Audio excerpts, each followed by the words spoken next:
पहले नजर डालते हैं हम सुर्खियों पर।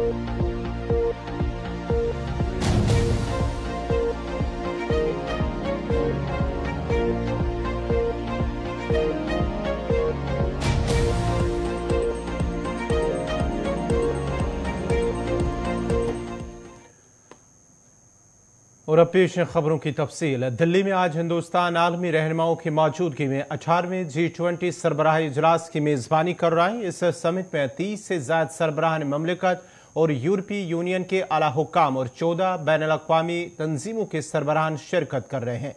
भारत मंडपम में आज और कल G20 रहनुमाओं की सरबराही कॉन्फ्रेंस की मेजबानी कर रहा है। G20 सरबराही इजलास सुबह 9:30 बजे आलमी रहनुमाओं की पंडाल भारत मंडप में आमद के साथ ही शुरू हुआ है। सुबह तकरीबन 10:30 बजे G20 सरबराही इजलास का पहला सेशन वन अर्थ यानी कि एक जमीन से शुरुआत हुई। G20 सरबराही इजलास में सेशन के दौरान वन अर्थ बहस के अहम मौज़ूआत में से एक है। खासतौर पर इस साल के सरबराही इजलास का थीम एक जमीन, एक खानदान, एक मुस्तकबिल है। एक कदीम संस्कृत मथन महा उपनिषद से लिया गया है, जिसके पहले सेशन में लंच के बाद दोपहर 3 बजे दूसरे सेशन का आगाज होगा। सरबराही इजलास के एक हिस्से के तौर पर तकरीबन 7 बजे सदर जमहूरिया हिंद द्रौपदी मुर्मू की जानिब से एक इशाइया दिया जाएगा। इस इशाइया में G20 सरबराही इजलास के मेहमानों के अलावा काबीनी वज़रा और मुल्क के कुछ साबिक सीनियर रहनुमा भी शिरकत करेंगे। दिल्ली में होने वाली सरबराही इजलास में अमरीकी सदर जो बाइडन, बरतानवी वज़ीर-ए-आज़म ऋषि सुनक, सऊदी वली अहद मोहम्मद बिन सलमान, कनाडा के वज़ीर-ए-आज़म जस्टिन ट्रूडेउ और जापानी वज़ीर-ए-आज़म फूमियो किशिदा मौजूद है। काबिल जिक्र है कि चीनी सदर शी जिनपिंग और रूसी सदर व्लादिमीर पुतिन इस इजलास में शिरकत नहीं कर रहे। ताहम सरबराही इजलास में चीन की नुमाइंदगी ली कीचियांग कर रहे हैं और रूस की नुमाइंदगी रूसी वज़ीर खारजा सरगई लारोव कर रहे हैं। यह पहला मौका है जब भारत G20 सरबराही इजलास की मेजबानी कर रहा है। हिंदुस्तान की रिवायत और ताकत को दिखाने के लिए वसी पैमाने पर तैयारियां जारी है। हिंदुस्तान का मकसद अफ्रीकी यूनियन को G20 के रुकन के तौर पर शामिल करना और चोटी कॉन्फ्रेंस में यूक्रेन की जंग से मुतल्लिक मुश्तरका बयान से मुतल्लिक इख्तिलाफात को दूर करना है। और आज के G20 सरबराह इजलास की शुरुआत वज़ीर-ए-आज़म मोदी ने अपने खिताब से भी किया। कार्रवाई शुरू करने से पहले हम सभी की ओर से कुछ देर पहले मोरक्को में आए भूकंप से प्रभावित लोगों के प्रति मैं अपनी हार्दिक संवेदना प्रकट करना चाहता हूं। हम प्रार्थना करते हैं कि सभी इंजर्ड लोग शीघ्र स्वस्थ हो। इस कठिन समय में पूरा विश्व समुदाय मोरक्को के साथ है और हम उन्हें हर संभव सहायता पहुंचाने के लिए तैयार हैं।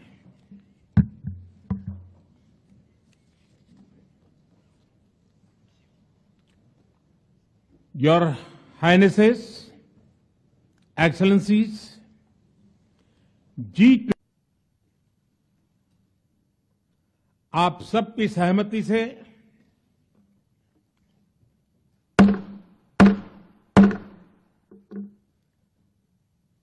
आगे की कार्रवाई शुरू करने से पहले मैं अफ्रीकन यूनियन के अध्यक्ष को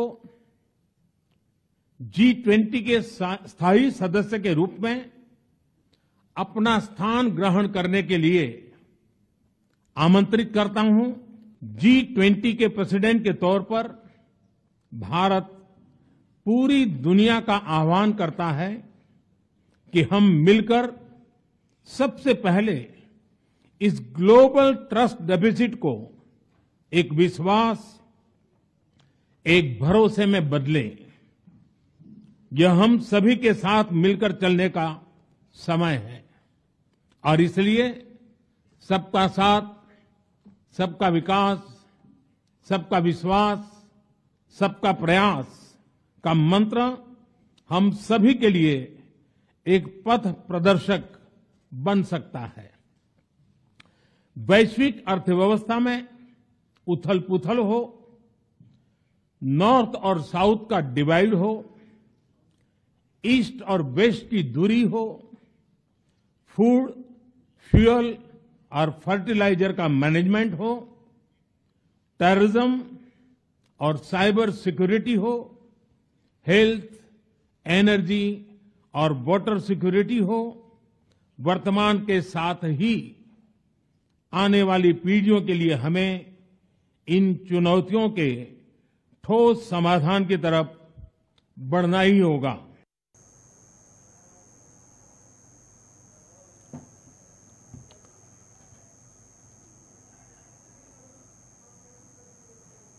इधर G20 सरबराह इजलास के पेश नजर दिल्ली में चप्पे चप्पे पर सिक्योरिटी फोर्सेस को तैनात करके सख्त हिफाजती इंतजाम किए गए हैं। जमीन से ड्रोन तक से दिल्ली के कई इलाकों की निगरानी की जा रही है।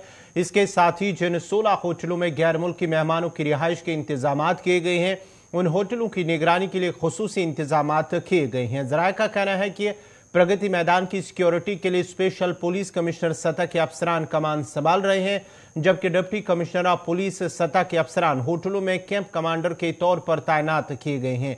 हिफाजत को यकीनी बनाने के लिए तमाम जरूरी इकदाम किए गए हैं। सिक्योरिटी के लिहाज से दिल्ली में 50,000 पुलिस एहलकार तैनात किए गए हैं। मजीद तफसीलात दे रहे हैं गुलिस्तान न्यूज नुमाइंदा ताबिश कमाल।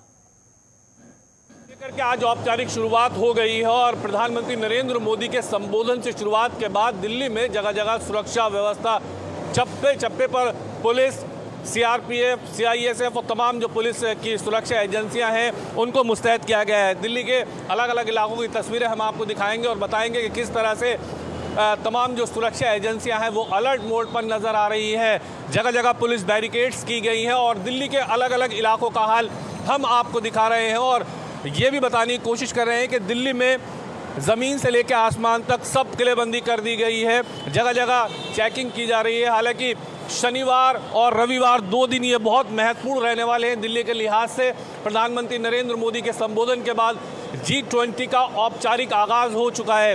तमाम जो राष्ट्र अध्यक्ष हैं वो भारत पहुंच चुके हैं और जो पुलिस व्यवस्था है, पुलिस सुरक्षा है, वो बड़ी तादाद में जगह जगह पुलिसकर्मी तैनात किए गए हैं और ख़ास तौर से उन इलाकों में जहां पर भीड़ भाड़ वाले इलाके हैं, उन इलाकों में बड़ी तादाद में फोर्सेस अपॉइंट की गई हैं, सुरक्षा अपॉइंट की गई है। इसके अंदर Delhi police, CRPF, CISF, paramilitary forces और जो दिल्ली के डीसीडी डिपार्टमेंट से जुड़े लोग हैं वो तमाम जो हैं वो सड़कों पर आपको नजर आएंगे और चप्पे चप्पे पर कड़ी सुरक्षा व्यवस्था आपको नजर आएगी। दिल्ली के अंदर ऐसे इलाके जहां पर बड़ी तादाद में भीड़ भाड़ रहती है, उन इलाकों को खास तौर से चिन्हित किया गया है। आज दिल्ली के अंदर सड़कों पर सन्नाटा पसरा हुआ नजर आ रहा है। हालांकि सुबह का समय है, उन इलाकों में जाने पर पूरी तरह से मनाही है जहां पर सीधे सीधे G20 इफेक्ट हो रहा है। G20 को लेकर के तैयारियां जोरों शोरों पर की जा रही हैं और ऐसे में हर आने जाने वाली गाड़ी पर नजर रखी जा रही है। इस वक्त जो तस्वीरें आप देख रहे हैं दिल्ली का गोविंदपुरी इलाका है, जहां से सीधा ये इलाका ITO, India gate, Lal Qila और जहां पर ख़ास तौर से G20 का समिट चल रहा है, भारत मंडपम, उस इलाके को कनेक्ट करता है। हालांकि ये कुछ ही दूरी पर यूपी और हरियाणा का बॉर्डर यहाँ से लगता है, तो ऐसे में सुरक्षा के लिहाज से कड़े इंतज़ाम किए गए हैं। गाड़ियों को यहाँ पर देखा जा रहा है कि किसी भी गाड़ी पर अगर शक है तो उसको रोककर उसकी तलाशी ली जा रही है।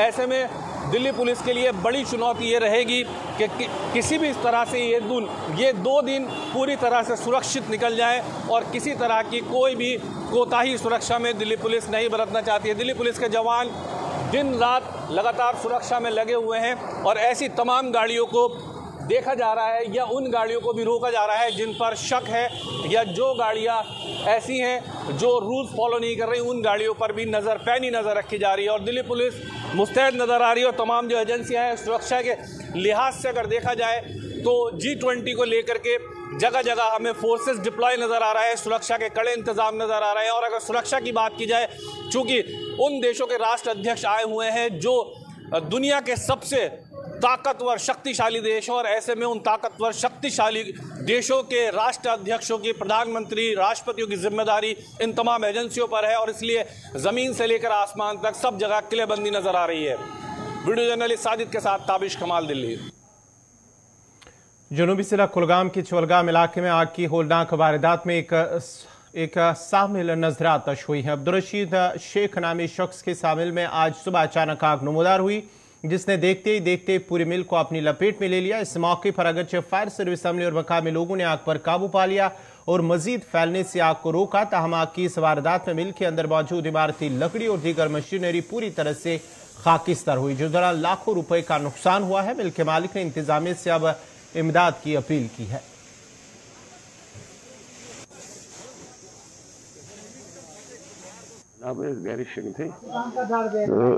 लगभग 6 बजे पे कोर मे लड़कन फोन दोपन गर मशीन पे यम दो वथन नार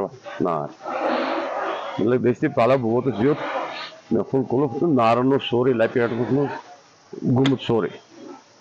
फायर सर्विस वाले फोन तो तम वो रत्याना लेटे पहम वो तो चलो तिम तिम पे मशीन दस्ती पलव वलव चेंज कर सामान तुलन तो तम वो तमो कोर ये नार कंट्रोलस मन तो बिल्कुल थोड़ा इंसाफ गो सान खतर अगर थोड़ा कंपेंसेशन तक कम से कम गो 15 लाख रुपये लोगों लगभग नुकसान साफ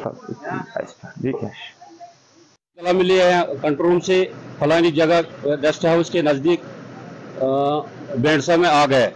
हमने तुरंत गाड़ी 2 निकाली है, आप एक काबू पा लिया है, मुझे फैलने से रोक दिया। मेरी मैसेज रही कि हमें लोगों ने बहुत कोऑपरेट किया हमारे साथ। यही मैसेज रही कि हमारी यही मैसेज कि लोगों को यही पार्टिसिपेट करना है हमारे साथ। उन्होंने बहुत मेहनत की हमारे साथ, उन्होंने कोऑपरेट किया, लोगों ने जाने बजा खड़ा रहे हमारे साथ। हम शुक्रगुजार है आपकी मदद से हम ये कहना चाहता हूं कि हम लोगों के बहुत शुक्रगुजार है, उन्होंने कोऑपरेट किया हमारे साथ। जनूबी कश्मीर अनंतनाग के रखचंदीपुरा के लोगों ने महकमे जल शक्ति के खिलाफ एहतजाज करते हुए शिकायत की है कि इलाके के लोग पीने के साफ पानी से महरूम है, जबकि उन्हें पीने के साफ पानी के लिए कई किलोमीटर दूर पैदल चलकर पानी लाना पड़ता है, जिसकी वजह से उन्हें मुश्किलात पेश आ रहे हैं। मकामी लोगों का मजीद कहना है कि मुतल्लिका महकमा की नोटिस में लाने के बावजूद भी इलाके को नजरअंदाज किया जा रहा है और गांवों को अल्लाह के रहम करम पर छोड़ दिया गया है। और उन्होंने अब जिला तरक्याती कमिश्नर अनंतनाग से अपील की है कि इलाके की तरफ तवज्जो दी जाए ताकि उनके मुश्किलात का अजाला हो सके। तकरीबन 20 वरी सफर तुलन तो यो तो मौका कत पाइप चवन कोल हुंद आब कोल मज पाइप लाजम यम सात रूद पेवान सह गंदगी सलम तक कोल मज चवन तम सा गंदगी। बहुत गुजारिश कर अगर नवगामस वात पाइप, हतनूरिस वात पाइप, चंद्री गामा वात पाइप त्रिक मंजस सोन गाम वन फी दह हे तुम स्कीम स्कीम। अगर ये वन जल शक्ति, वो जल शक्ति कहाँ है मुझे बताओ। अगर ये रोज बोलता है, न्यूज में बोलता है जल शक्ति है मगर हमको यहाँ बोर्ड लगे हैं जल शक्ति, मगर हम दिखाई नहीं देता जल शक्ति कहाँ है और कहाँ है। हमें बताओ अगर पानी है इधर वो आप सामना करो, देखो उधर आप चाहते हैं हम थोड़ा मतलब इंसाफ। हमको क्या पानी नहीं है, आपको हम दिखाएंगे अभी पानी क्या पीता हम क्यों वो रखचंदीपोरा कहें आब गंदा आब वसान 10 दह नलकन गुरुट आब यह आब कलाब वसान आब रोजन साफ आब टंकी हुंद आब। नाम निसार अहमद पाला, बहुत रखचंदीपोरा रोजान। यह रखचंदीपोरा यह 4 पतियन पे मुश्तमिल 4 महल गई लगातार तकरीबन 30-35 वरी कर बिल्कुल इग्नोर, चूंकि AWC नोटिस मज गई अमिस DS तम तुम सिलीगाम तंत्र स्कीम सत लग नहीं कहीं। फिर 2-3 बार मैंने AWO को कन्फर्म किया था, उसने बोला चंद्री गांव का स्कीम है, वो भी नहीं है। अगर जो हमारे पड़ोसी यहाँ पर गाँव है, चाहे नौगाम है, मजी गांव है, वहाँ जनशक्ति स्कीम लागू हो गई है, बिना सिर्फ यहाँ के जो रक्षिंदी पोरा है वो इग्नोर हुआ है। हम आपकी वसादत से LG सेना या दफ्तर में पहुंचाना चाहते हैं कि हमारे साथ इंसाफ करो। सुंबल बांडीपुरा के इंदरकूट गांव में PMAY स्कीम के मुस्तहिक ने town planning organisation Jammu Kashmir के खिलाफ एहतजाज करते हुए उन पर पिछले 7 महीनों से इमारत की इजाजत के इनेकाद और ताखीर का इल्जाम लगाया। PMAY के बेनिफिशरी मोहम्मद इब्राहिम नज्जार ने कहा है कि तमाम फॉर्मेलिटीज मुकम्मल करने और तमाम मुतल्लिका महकमों से NOC हासिल करने के बावजूद टाउन प्लानिंग ऑर्गेनाइजेशन किसी न किसी बहाने इमारत की इजाजत में ताखीर कर रहा है। उन्होंने मजीद कहा कि एक तरफ हुकूमत महकमों में करप्शन के खात्मे के दावे कर रही है, लेकिन यहाँ सूरत हाल उन दावों के बरक्स हैं। उन्होंने LG इंतजामिया से अपील की है कि वो इस मामले में ज़ाती मुदाखलत करे ताकि उनके मुश्किलात दूर हो सके। इस सिलसिले में जब टाउन प्लानिंग ऑर्गेनाइजेशन के सरबराह से गुलिस्तान न्यूज़ नुमाइंदा ने राब्ता किया तो उन्होंने यकीन दिलाया कि वो इस मामले को देखेंगे और हल करने की भरपूर कोशिश करेंगे। मे नाव मोहम्मद इब्राहिम, मे 4 NOC आम सड़क वालन तहसीलदार साहब सड़क पावर वालन आब वालन ना दिवान कहें, तम गई टावन वाल तम ना दिवान कहें, तम यह कोर तमो ना गो वरी पकड़ साहब सह ओतर वसा नख योर वसा नजर सह तो पे क्या दिस ना तम कहें। दावा केस त्रोमुत मुश्किल कमर तथ बोर तह तालब तह घास थवान तथ पे कि पिछले 6 महीनों से यहाँ पे एक बेनिफिशियरी जिसका नाम है मोहम्मद इब्राहिम नजार, वो सफ़र कर रहा है, जिसको ऑलरेडी 4 NOC मिली गई है, चाहे तहसीलदार साहब की NOC उसके पास है, RNB की है, PDD की है और PHE की है।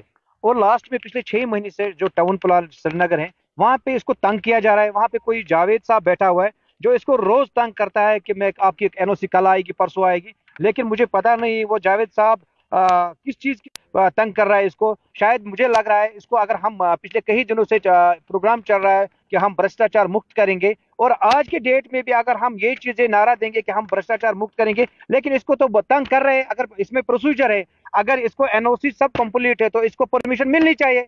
तो जावेद वहां बैठा है, कोई वो तंग जबरदस्त तंग कर रहा है। सरकार ने कोई प्लान रखा है, सरकार ने कोई प्रोविजन रखा है कि कैसे NOC मिलेगी, इसको तो सब NOC मिली है, तो टाउन प्लान इसको क्यों तंग कर रहा है। मेरी गुजारिश रहेगी लेफ्टिनेंट गवर्नर साहब से और खासकर डायरेक्टर अर्बन लोकल बॉडीज से कि इसका जो NOC का मसला इसको ये हल होना चाहिए। और ऑलरेडी ये बहुत ही गरीब है और इसका जो वालिद साहब है वो भी पैरालाइज है, उसको रिसल्ट उसको स्ट्रोक भी आया है और ये भी अभी शेड में रह रहा है, इसको तंग कर रहे हैं। देखिए वो गवर्नमेंट ने जो ऑर्डर किया, जिसके पास जो लैंडलेस है, जिसके पास जमीन है, जो PM आए हुए जुमरे में आए, ये उसमें भी आया। अगर इसको सरकार भी जमीन, लेकिन इस बेचारे के पास खुद के 5-6 मरले जमीन है, ये वो भी नहीं मांग रहा है, ये उसके लिए NOC मांग रहा है। मेरी गुजारिश रहेगी गवर्नर साहब से और खासकर डायरेक्टर लोकल बॉडीज से और इसके साथ साथ अपने deputy commissioner Bandipora doctor Owais साहब से कि इसका जो मसला है आर्ट को फ़रोग़ देने और बासलाहत कारीगरों को एक प्लेटफार्म फराहम करने की कोशिश में श्रीनगर में 2 रोज़ा पेंटिंग नुमाइश का इनेकाद किया गया है। इस मौके पर मुख्तलिफ इलाकों से आए हुए कारीगरों ने शिरकत की और अपनी तख्लीक़ात के खूबसूरत अंदाज में अक्कासी किए। इस मौके पर कहा गया है कि इस तरह की नुमाइश का इनेकाद करना ऐसा इक़दाम है। नुमाइश देखने वालों ने कसीर तादाद में शिरकत करते हुए नौजवान आर्टिस्टों के काम को खूब सराहा है। श्रीनगर में इस तरह की नुमाइश दूसरी बार मुनक्कद हुई है। इस आर्ट एग्जीबिशन में नौजवान टैलेंट हिस्सा ले रहे हैं, जबकि इस मौके पर सेक्रेटरी टूरिज्म सईद आबिद रशीद ने इस एग्जीबिशन का इफ्तिताह किया है।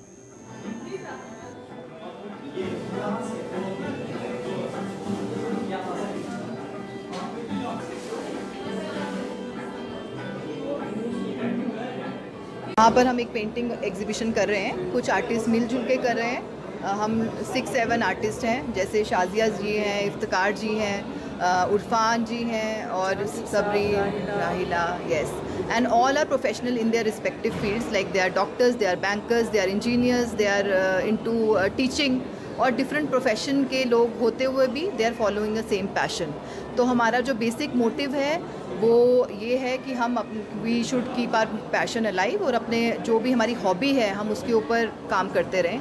जो लोग विद इन अ बाउंड्रीज काम करते हैं। और मुझे लगता है कि कहीं ना कहीं कश्मीर की छवि कुछ इस तरीके की थी कि बीच में आर्ट एंड कल्चर थोड़ा सप्रेस हो गया था, तो हम उसको रिवाइव करने की कोशिश कर रहे हैं बेसिकली, कि जो भी आप में, बिकॉज मैंने यहाँ पर हर घर में कुछ ना कुछ क्रिएटिविटी देखी है, तो उसको बाहर लाने का एक इनिशिएटिव हमने लिया है। एंड शाजिया, आप कुछ कहना चाहेंगे? Art group is known as the second lives art guild, वो इसी वजह से क्योंकि we are almost all of us are following our own professions, और साथ में हम अपना पैशन भी परस्यू कर रहे हैं, तो everybody is very passionate about their works. आप देख सकते हैं सारा, इट्स वेरी इंस्पायरिंग।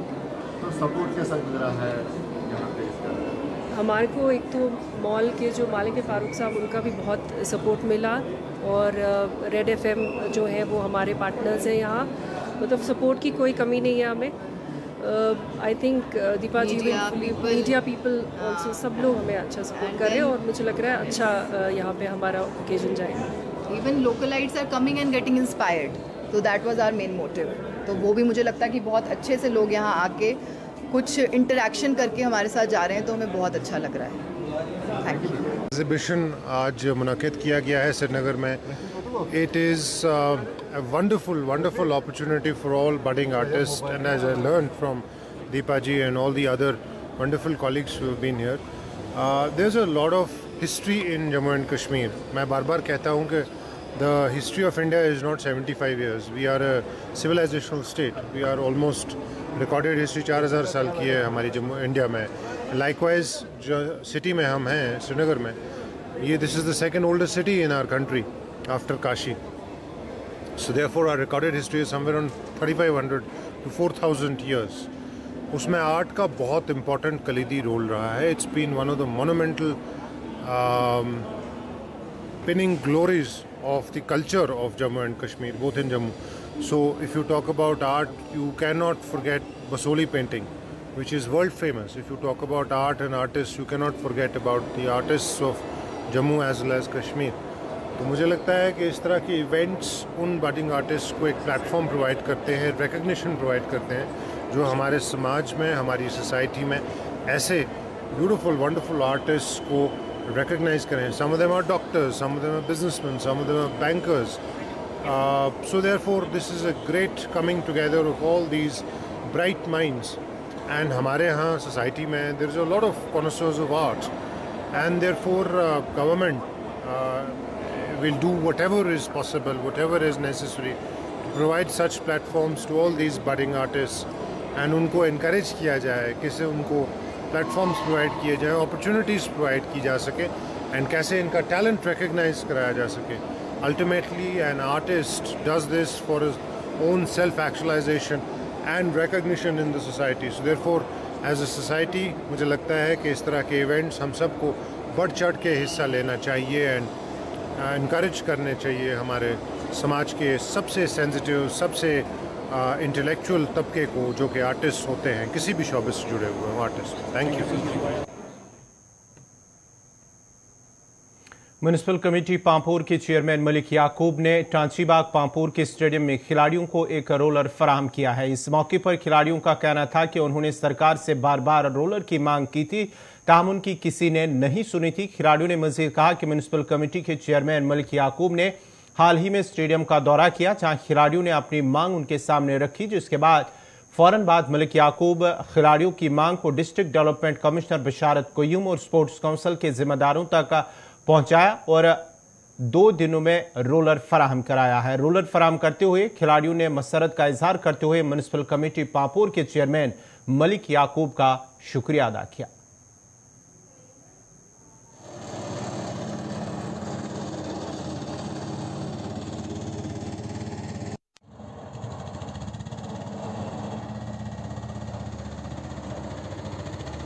तो हमारी डिमांड तो ये पिच रोलर की थी. पिछले मेरे ख्याल से 5-8 साल से हम घूमते रहे, हर एक लीडर के पास गए, हर एक ने बोला लाएंगे, वो करेंगे, ये करेंगे, लेकिन किसी ने कुछ नहीं किया. कोई कहता था पहले हम एक यहाँ पे इनॉग्रेट करेंगे एक टूर्नामेंट, उसके बाद आपको देंगे, लेकिन किसी ने नहीं दिया।